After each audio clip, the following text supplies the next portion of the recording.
Passou-se um ano após a crucificação de Jesus. E esse homem está prestes a ser apedrejado até a morte.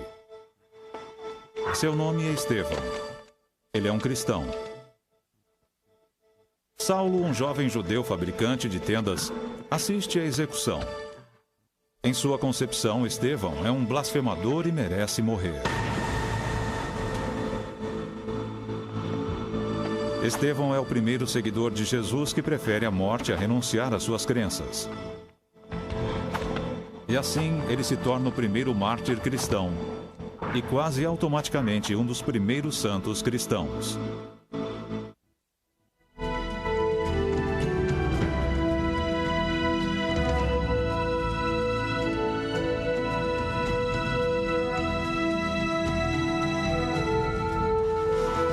A Paixão dos Santos.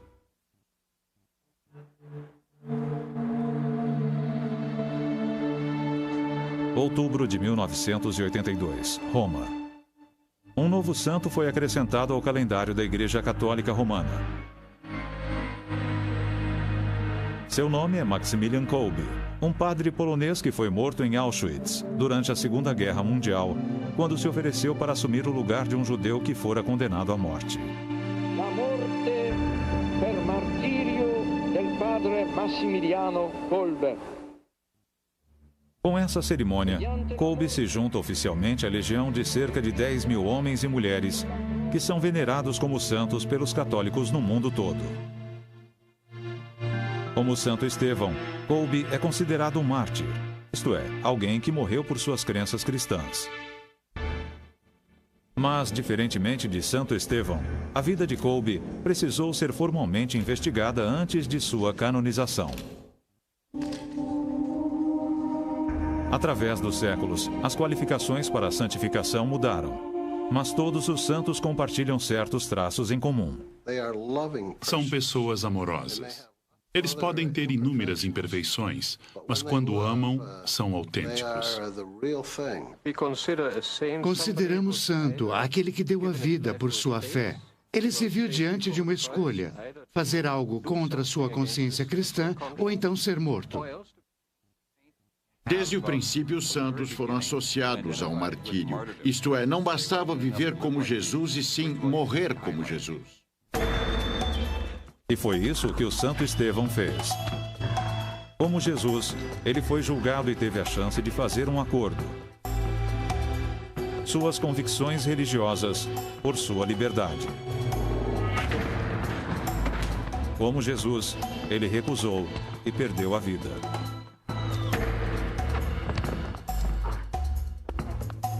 Nos anos posteriores, outros milhares seguiriam Estevão e escolheriam a morte. Saulo será um deles. Pouco depois, a caminho de Damasco para perseguir cristãos, Saulo terá um encontro com uma luz ofuscante e uma voz.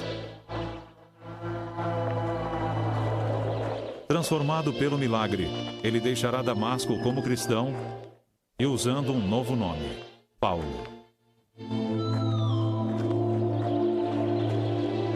E embora, assim como Estevão, ele mais tarde pague com sua vida, Paulo levará essa nova religião herética à vitória e influenciará todas as gerações de pensadores cristãos até hoje. Quando lemos a história de Estevão, vemos que a história de Jesus se repete, ou seja, ele está pregando, dá testemunhos, é falsamente acusado. Ele passa pelas mesmas coisas que Jesus passou e, por fim, morre. Se de fato o cristianismo ensinava que devíamos seguir ou imitar Cristo, imitatio Christi, então realmente os cristãos eram induzidos a se tornarem mártires à forma extrema de se imitar Cristo. Nos 30 anos seguintes, as pequenas comunidades cristãs que surgiram por todo o Mediterrâneo, em Chipre, na Ásia Menor e na Grécia, se multiplicariam. Houve perseguições esporádicas e até o martírio ocasional, embora não difundido ou sistemático. Mas isso iria mudar.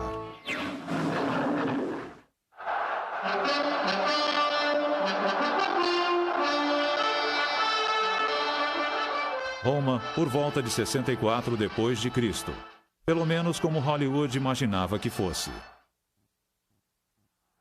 As classes mais altas da sociedade romana estão cada vez mais entediadas e corruptas, atitudes que permearam para as classes inferiores.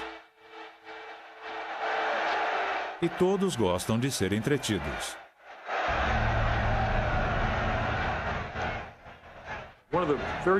Uma coisa muito curiosa sobre os romanos é a enorme sede de sangue que tinham por jogos, nos quais animais lutavam contra animais ou homens contra homens.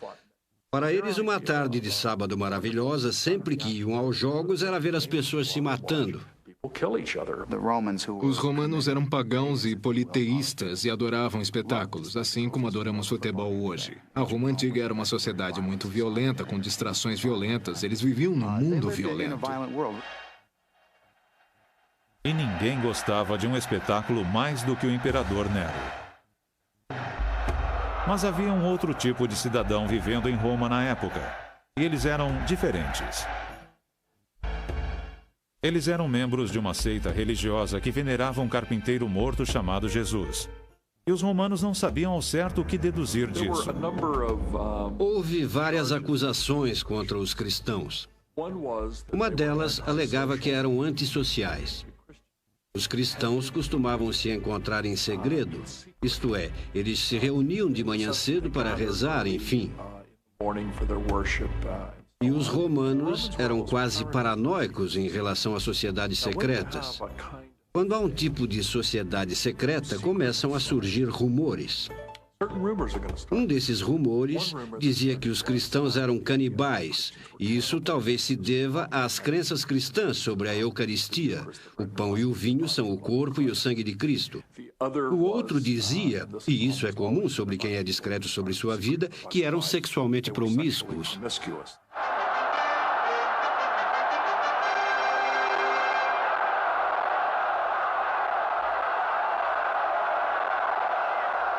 Foi nessa atmosfera de suspeita e desconfiança que Nero decidiu criar o maior espetáculo de todos. Roma em chamas.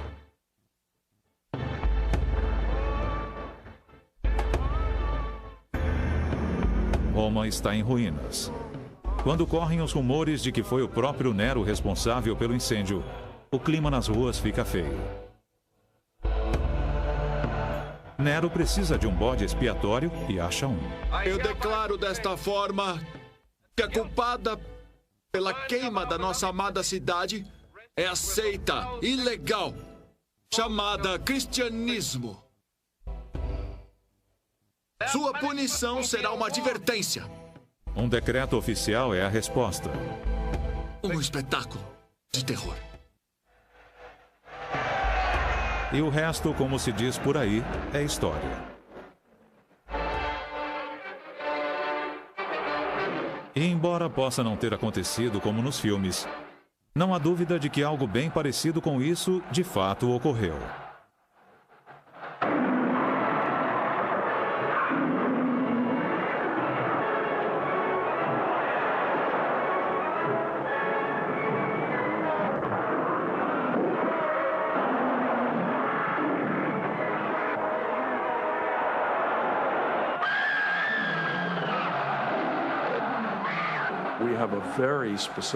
Temos uma descrição bem específica sobre a atitude de Nero.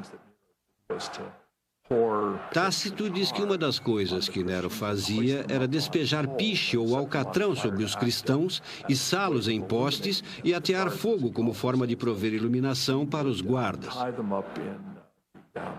Ele também os cobria com peles de animais selvagens e soltava os cães de caça atrás deles. E Tácito, que não gostava nem um pouco dos cristãos e os considerava só mais uma superstição, dizia nos anais o seguinte: embora fossem más, as pessoas tinham pena deles, não tanto por concordarem com eles, mas devido à crueldade com que eram tratados. E segundo todos os relatos, os cristãos enfrentavam a morte com coragem e graça incomuns. Eles estão cantando! Ninguém sabe exatamente quantos cristãos morreram durante essa primeira onda de perseguições, Mas São Paulo, o homem que testemunhou o apedrejamento de Santo Estevão 30 anos antes, certamente estava entre eles. Assim como São Pedro, um dos 12 discípulos originais. E depois viriam mais dezenas de milhares.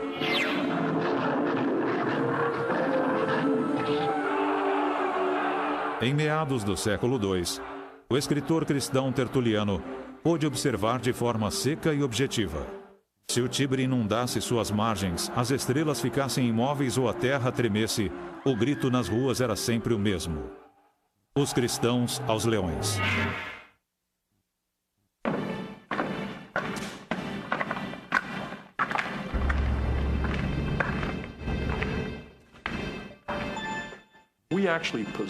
Dispomos de alguns registros de julgamentos de cristãos. São muito breves e simplesmente dizem: você é cristão? Sim. Você renuncia a essa fé? Não. E a autoridade sentenciava a execução de alguém. E cada vez que alguém morria, circulavam histórias sobre quem eram e como encontraram seu fim.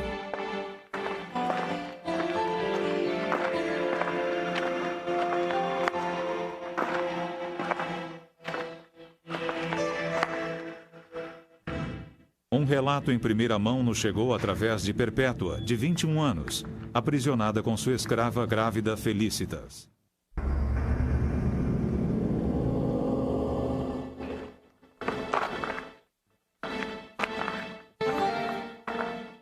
Mãe de um bebê, Perpétua prefere morrer a renunciar à sua fé, apesar das súplicas de seu pai pagão.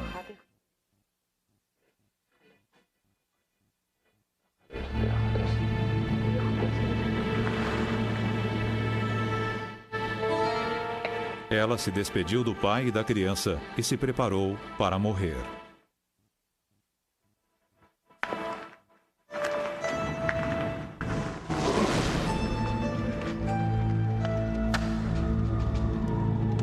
Enquanto aguardava, Perpétua registrou uma série de visões em seu diário. Em algumas, ela triunfava sobre dragões e pagãos. Em outra, seu irmão, morto há tempos, aparecia. Um dia antes dos jogos, Perpétua teve uma visão final sobre ela mesma sendo despida e depois derrotando um egípcio feio num combate corpo a corpo. Naquele momento, ela escreveu: eu acordei e percebi que não lutaria contra animais, porém contra o demônio, e sabia que a vitória seria minha.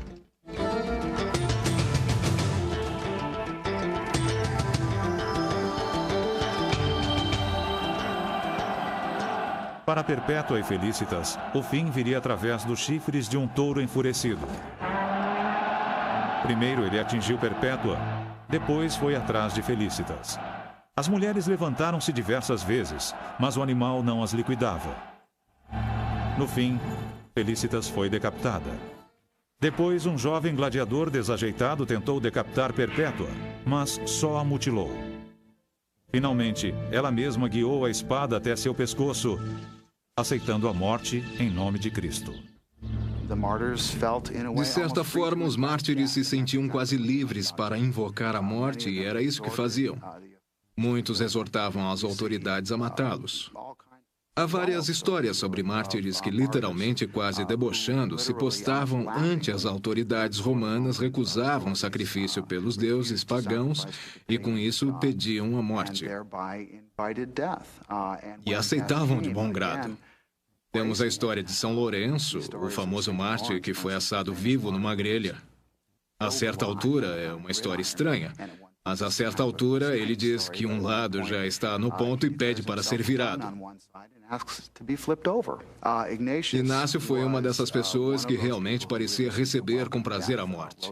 Escreveu uma carta aos romanos dizendo que desejaria ser, segundo suas palavras, triturado pelos dentes das feras para se tornar o pão imaculado de Cristo. Ou seja, ele ansiava pela morte agonizante que possivelmente o aguardava nas arenas, onde seria desmembrado por leões e outros animais selvagens. E houve outros. Os soldados romanos encontraram Xisto II pregando ao seu rebanho nas catacumbas sob a Via Ápia. Ele foi decapitado ali mesmo. Os perseguidores de Venâncio, de 17 anos, o açoitaram, penduraram-no de cabeça para baixo sobre uma fogueira, esmagaram seu queixo e depois o jogaram aos leões, que não mostraram interesse. No fim, tiveram de cortar sua cabeça para silenciar suas preces. Mesmo assim, apesar de todo o sangue derramado, o número de cristãos continuava a crescer. O martírio, de certa forma, promovia o cristianismo. As pessoas ouviam relatos detalhados sobre a morte pavorosa dessas pessoas. Elas adoravam relatar as torturas, o derramamento de sangue. Quem ouvia falava: nossa, o cristianismo é algo poderoso, como faço parte disso? O cristianismo tornou-se uma resposta para o problema da morte.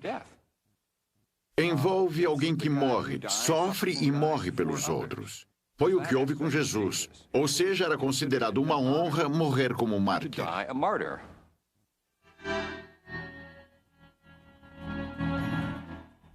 Por volta dos anos 70, os cristãos estão ativos na Espanha. No ano 100, na área do Mar Negro. No início do século II, há cristãos na França e na Grã-Bretanha. O cristianismo cresceu quase que por divisão celular. As igrejinhas caseiras viraram igrejas maiores e formaram redes comunitárias para as pessoas. E essa foi uma parte muito atraente do antigo cristianismo. Uma das coisas que os cristãos faziam era cuidar das pessoas mais vulneráveis da comunidade, que eram as viúvas, as crianças, os órfãos e os idosos.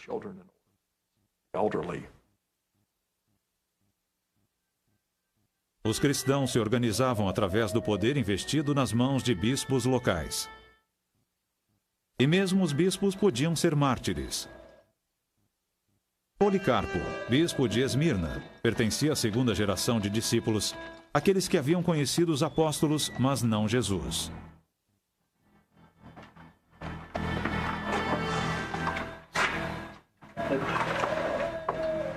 Policarpo tinha 86 anos quando houve uma violenta perseguição. Quando os romanos vieram prendê-lo, ele os convidou a compartilhar de sua refeição e depois foi de bom grado. Ele pediu aos amigos que não se preocupassem. Já havia previsto o seu martírio numa labareda. Ele foi levado à arena e, após se recusar 3 vezes a renunciar à sua fé, foi queimado vivo.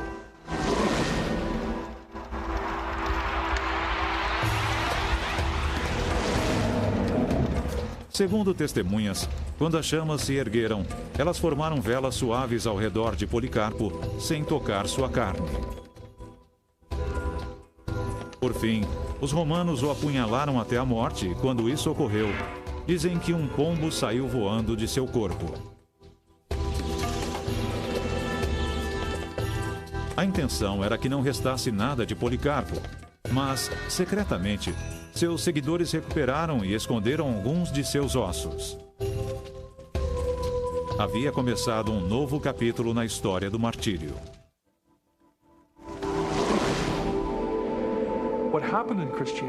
No cristianismo, quando os mártires morriam, seus corpos eram enterrados em cemitérios cristãos. E as pessoas, no aniversário de sua morte, que elas chamavam de dia do nascimento, dias natales, isto é, o dia em que nasceram no paraíso, iam orar nesses locais. Como essas pessoas haviam morrido pela fé, esses lugares eram locais de grande força espiritual. Ou seja, era ali que Deus, em particular, poderia ser ouvido, que a força e a graça dos santos poderiam interceder pelas pessoas. As catacumbas fora de Roma eram um desses locais, embora sua função tenha sido mal interpretada. Ao contrário de todos aqueles filmes que passam na televisão, os cristãos não se escondiam nas catacumbas durante o período de perseguição. Eram cemitérios, não tinham nem o nome de catacumbas na época dos romanos.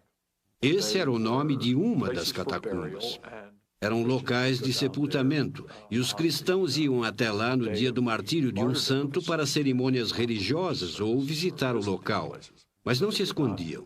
Os cristãos não eram ogros que viviam sob a terra se escondendo das autoridades romanas.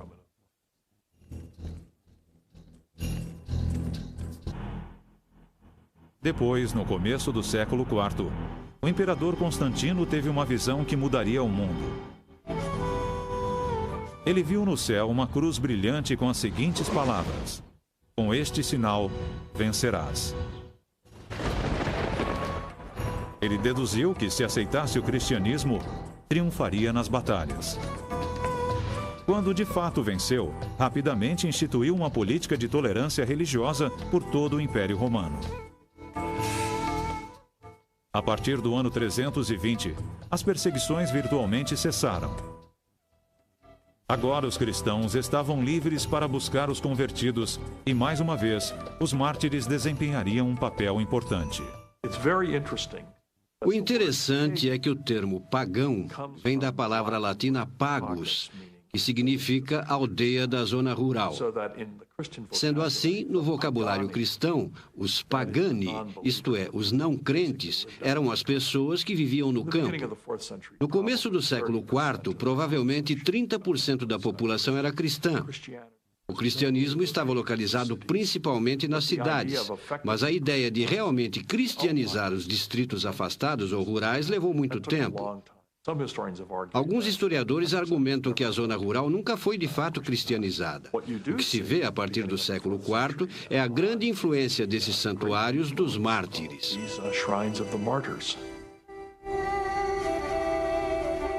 A partir do século IV, o cristianismo começou a se deslocar para o norte. Era muito comum, à medida que a igreja cristã começou a evangelizar fora das áreas tradicionais do Império Romano, que os cristãos destruíssem os templos pagãos. E depois, sobre esses templos, construíssem igrejas cristãs e enterrassem parte dos ossos ou do corpo de um mártir. Desenvolveu-se um sistema de santuários, centros locais de poder espiritual, todos construídos em torno da história de um santo e seus restos mortais. Sem os despojos, uma igreja não era considerada uma igreja. Na verdade, no início do século IX, segundo a lei eclesiástica, qualquer igreja local que não tivesse os ossos de um santo no altar poderia ser demolida. Como era de se esperar, a demanda por restos mortais aumentou. O que acontecia se você fosse cristão e vivesse numa cidade que não tivesse o túmulo de um mártir? A tendência era achar o corpo de um mártir e levá-lo até o local, e assim também dispor de um local sagrado onde o poder desses mártires pudesse ser vivenciado pelas pessoas.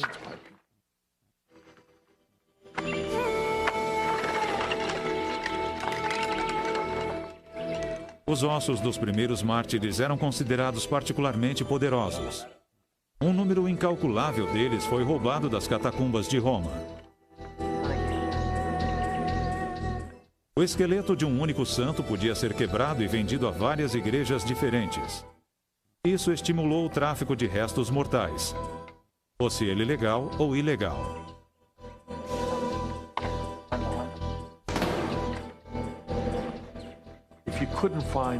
Se não dava para achar um mártir por perto, e isso era muito comum no início da Idade Média, sempre dava para roubar um corpo. E claro, era inevitável que houvesse apenas partes do corpo. Mas, embora os despojos dos antigos mártires fossem poderosos, os restos de um homem santo contemporâneo também podiam gerar milagres. Guarde a sua espada, Morpheus, ou transpassará sua alma com ela. Especialmente se eles, assim como Estevão, Perpétua e Policarpo, morreram defendendo a fé.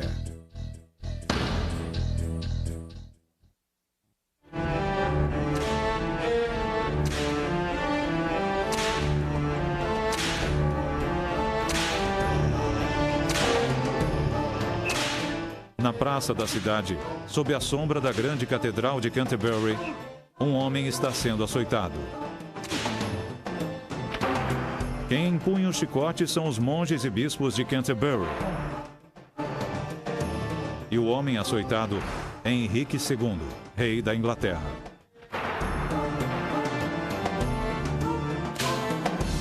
Toda a Europa exigiu essa humilhação.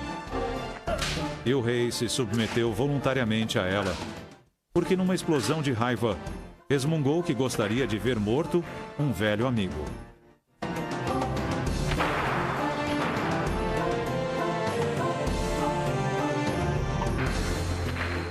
Esse amigo era Thomas Becket.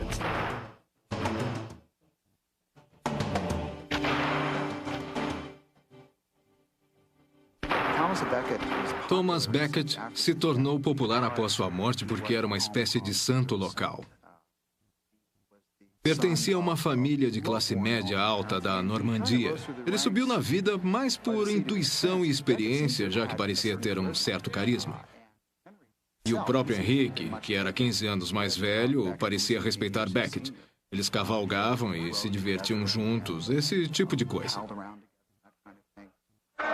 Aos 24 anos, Becket tinha uma fraqueza bem conhecida por mulheres e vinho. Está me ouvindo, Thomas? Mas 17 anos depois, contra a vontade de Becket, Henrique o nomeou arcebispo de Canterbury, o clérigo mais poderoso da Inglaterra. Meu édito real, nomeando você, Thomas Becket, primaz da Inglaterra, arcebispo de Canterbury.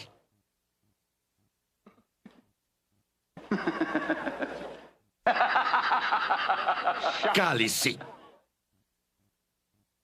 Thomas, eu falo sério. Meu senhor, não faça isso.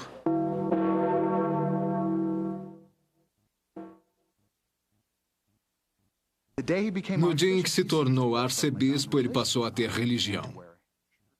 Começou a usar um cilício sob as vestes, a comer frugalmente e, o mais importante, ele começou a se opor a Henrique II em questões da igreja e do Estado na Inglaterra.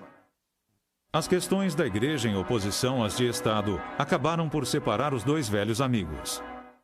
Você não pode permitir. Não pode recusar.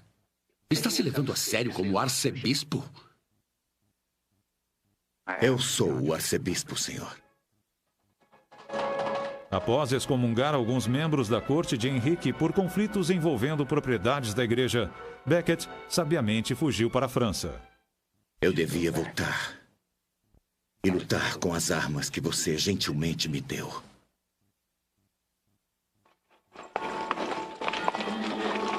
Seis anos depois, ele retornou à Inglaterra e soube que o filho de Henrique fora coroado príncipe na sua ausência, numa violação direta da lei eclesiástica.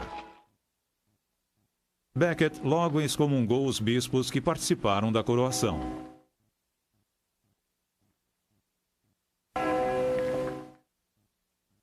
Enquanto ele estiver vivo, eu tremo. Fico abalado. Eu sou o rei. O volátil Henrique gritou que gostaria de se livrar daquele prelado impertinente. Um pequeno grupo de cavaleiros ouviu e levou a sério as palavras do rei. É chegada a hora. Na noite de 29 de dezembro de 1170, 4 homens armados apareceram na Catedral de Canterbury e entraram empunhando suas espadas. Após transpor várias portas, eles encontraram Becket orando em silêncio no altar. Ele já os esperava. Pare! Os cavaleiros exigiram que ele reintegrasse os bispos excomungados. Becket se recusou. Eles atacaram. O golpe que matou Becket foi desferido com tamanha força que quebrou a espada e respingou o altar com seu sangue e miolos. Horas após o assassinato, camponeses e outras pessoas entraram na igreja em silêncio para pegar pedaços do crânio de Becket e ensopar trapos com seu sangue para levar como relíquia. Uma relíquia sagrada que quase imediatamente começou a realizar milagres. Becket foi oficialmente considerado santo 3 anos após seu assassinato. 1 ano depois, o rei arrependido recebeu o açoite público. Nessa primeira luta para definir o poder entre a igreja inglesa e o Estado inglês, a igreja saiu vitoriosa. Assim como as pessoas de Canterbury. Agora elas tinham seu próprio mártir com todo o poder que isso conferia. 703 milagres foram atribuídos a ele nos 10 anos após sua morte. Sua tumba tornou-se o local favorito de peregrinação da Inglaterra e um dos mais populares da Europa. Luís VII da França foi o primeiro rei francês a visitar o solo inglês. Durante a última parte do século XII, ele visitou o santuário de Thomas Becket, um dos mais populares santuários de peregrinação de todos os tempos.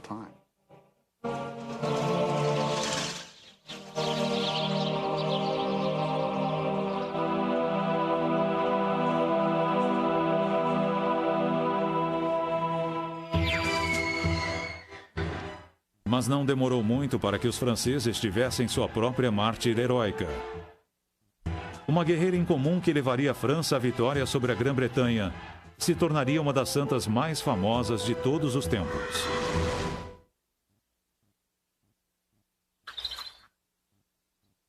Filha de camponeses, ela nasceu num pequeno vilarejo francês perto do rio Meuse. Ela era a quarta de 5 filhos. Seu nome era Joana. Nos seus primeiros 13 anos de vida, ninguém notou nada de especial sobre a garota, a não ser que costumava ser modesta e religiosa. Apenas uma criança normal que acabaria por mudar a história.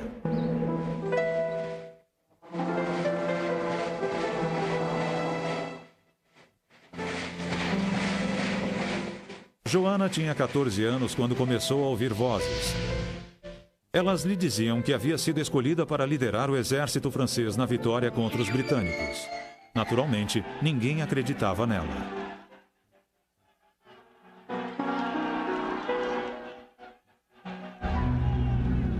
Não há nenhuma pessoa no mundo, nem reis ou nobres ou príncipes que possa ajudar a França que nós amamos.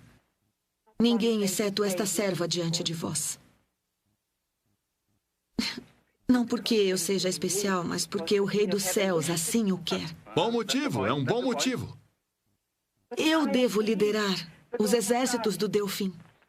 Liderar soldados? E desde quando ele tem exército? Por fim, Joana teve uma audiência com o herdeiro do trono francês, o Delfim. Para surpresa dele, ela foi capaz de reconhecê-lo em meio a uma multidão, sem jamais tê-lo visto antes. Deus falou comigo através de seus mensageiros. E ele deseja que eu o ajude a se tornar o rei da França. Mas o Delfim se mostrou cético até que Joana lhe disse algo em particular. Ninguém sabe o quê. Ele se convenceu de que ela havia sido enviada por Deus. Ao ataque! Avancem, homens! Joana assumiu o exército francês e, na liderança das tropas, rapidamente venceu a Batalha de Orleans. Em nome de Deus, avancem! A bruxa! A bruxa!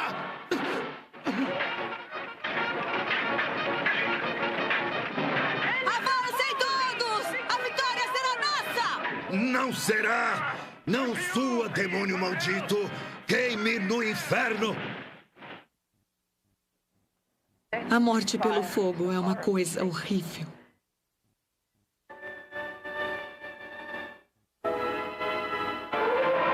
Mas quando o Delfim foi finalmente coroado rei, ele se mostrou fraco e indeciso e nunca reivindicou uma vitória final sobre a Grã-Bretanha. Nós lutamos tanto e demos o sangue para vencer. Sua Majestade assinou a trégua. E nosso rei nunca repudia sua palavra. Pouco tempo depois, Joana caiu nas mãos do Duque de Borgonha, que a vendeu aos britânicos para que fosse julgada como herege. No que concerne aos britânicos, Joana era uma bruxa. O melhor que faz é se livrar dela. Ela é uma bruxa, uma herege, uma idólatra. Deve ser queimada. Apesar do interrogatório rigoroso e cruel, Joana continuava a insistir que estava agindo sob as ordens de Deus. Tudo o que fiz foi sob o comando do Senhor. Isso é tudo que eu fiz direito. França! Por fim, ela vacilou e assinou uma confissão de heresia, mas a desmentiu alguns dias depois. Nós, os juízes, acusamos você, Às 8 horas da manhã do dia 30 de maio de 1431, Joana foi levada ao mercado de Rouen e queimada na estaca. Uma bruxa de mentir, seduzir, prejudicar, ser presunçosa, falsa, cruel. Seu crime: associar-se ao demônio. Bruxaria.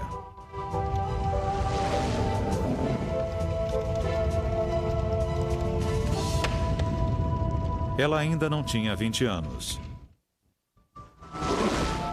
Alguns anos após a execução, a mãe de Joana conseguiu reverter o julgamento da Corte Eclesiástica Britânica que havia condenado sua filha, embora a maioria dos ingleses continuasse a considerar Joana sob suspeita. O interessante é que, por outro lado, os franceses a adoravam. Ela se transformou na santa padroeira da França e recebeu os créditos pelo reverso da sorte dos franceses na Guerra dos 100 Anos.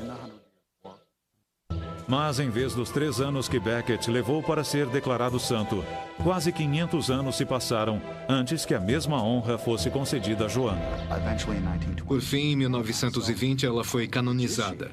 Aí vem a pergunta. Um lado politicamente a considera uma santa, já o outro lado politicamente a vê como herege e bruxa. Qual o certo? Isso nos traz alguns problemas atualmente. Envolve o processo de canonização e o fato de, basicamente, serem os humanos quem decide quem são santos e quem são hereges, não Deus. Como os primeiros mártires, Joana preferiu morrer a renunciar à sua fé. Mas, diferentemente dos antigos mártires, ela foi morta por um braço da própria igreja. O que exatamente significa morrer pela fé? É uma pergunta que é feita até hoje, especialmente no caso do padre polonês chamado Maximilian Kolbe. Maximilian Kolbe nasceu em 1894 de uma família pobre numa cidadezinha polonesa e era o segundo de 5 filhos. Por volta dos 10 anos, ele teve uma visão extraordinária. Nela, a Virgem Maria veio até ele oferecendo 2 rosas. Uma era branca, significando pureza. A outra vermelha, significando martírio. O pequeno Maximilian aceitou as 2 resolutamente. E não contou a ninguém, somente a sua mãe.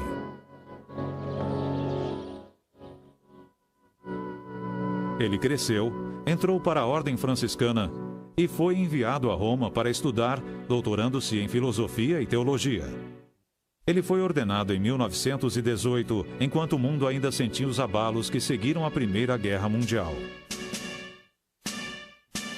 Kolbe retornou à Polônia, onde fundou uma revista católica popular, criou o maior mosteiro do mundo e chegou a fundar uma missão no Japão.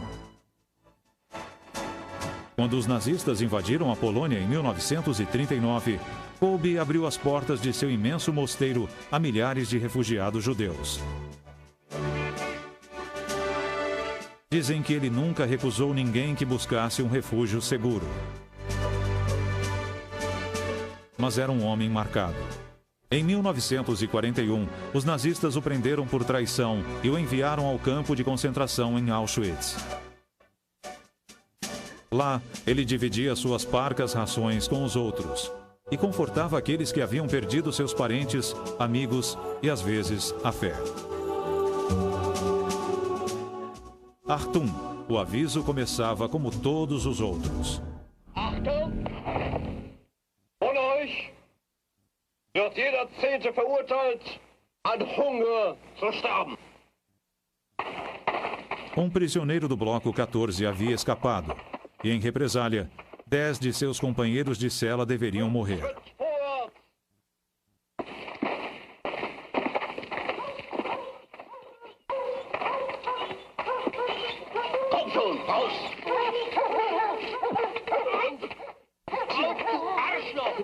Francis Gajowniczek, um sargento do exército polonês de 40 anos, ouviu quando chamaram seu número. Mas tenho mulher e filhos, ele disse. Sem temor ou hesitação, o padre Kolbe deu um passo à frente e pediu que os nazistas o matassem em seu lugar.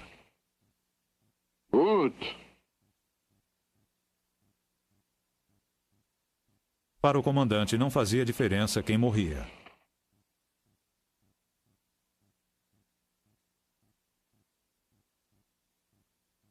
Gajowniczek voltou à fila. Kolbe deu um passo rumo à santificação.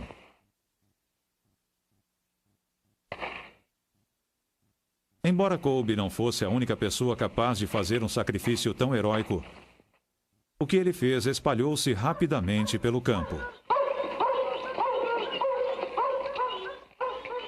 Tempos depois, um sobrevivente de Auschwitz declarou: "Ficamos sabendo que um de nós, naquela noite tenebrosa da alma, elevara o gesto de amor às alturas.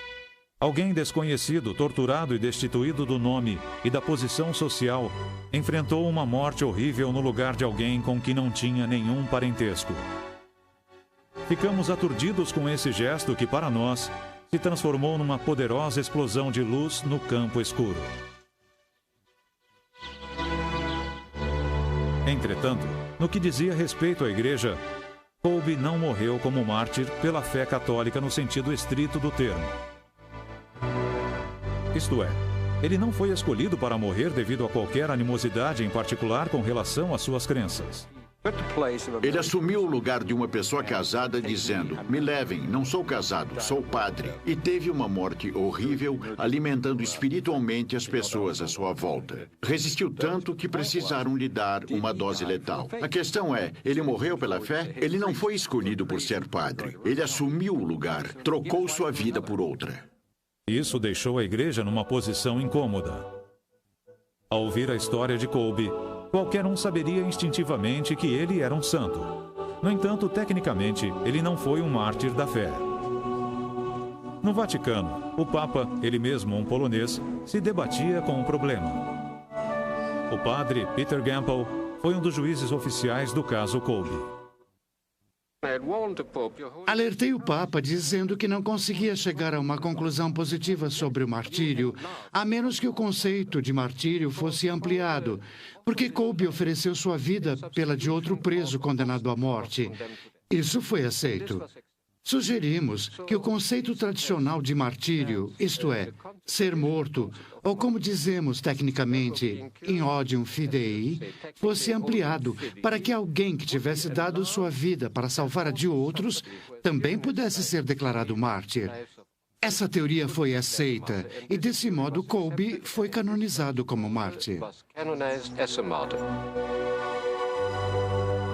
E assim, o novo Papa, citando Kolbe como um herói pessoal, criou uma nova definição para martírio ligada à caridade.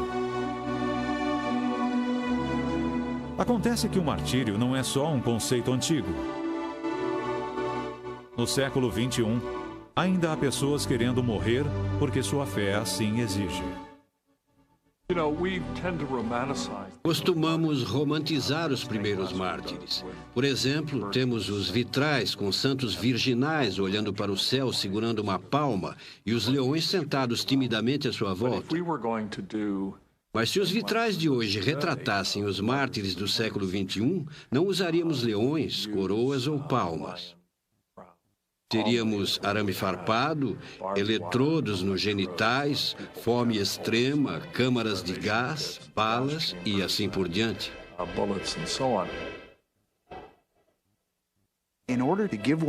Entregar-se a esse tipo de dor física de uma forma prazerosa e quase sorridente exige uma coragem extrema.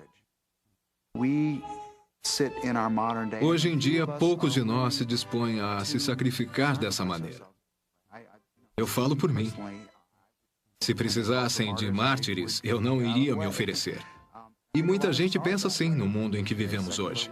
Passar por esse tipo de coisa exige uma devoção extrema, um tremendo compromisso com a fé.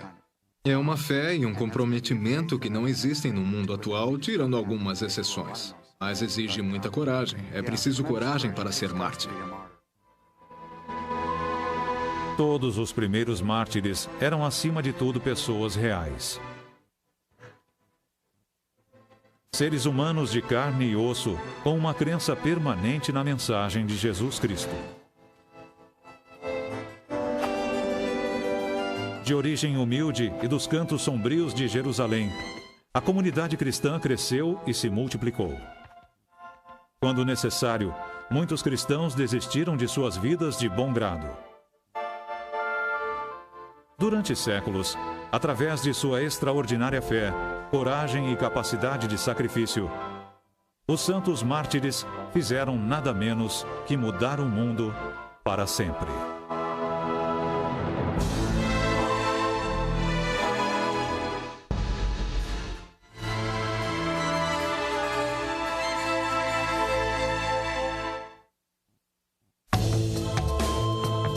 Versão brasileira, DPN Santos.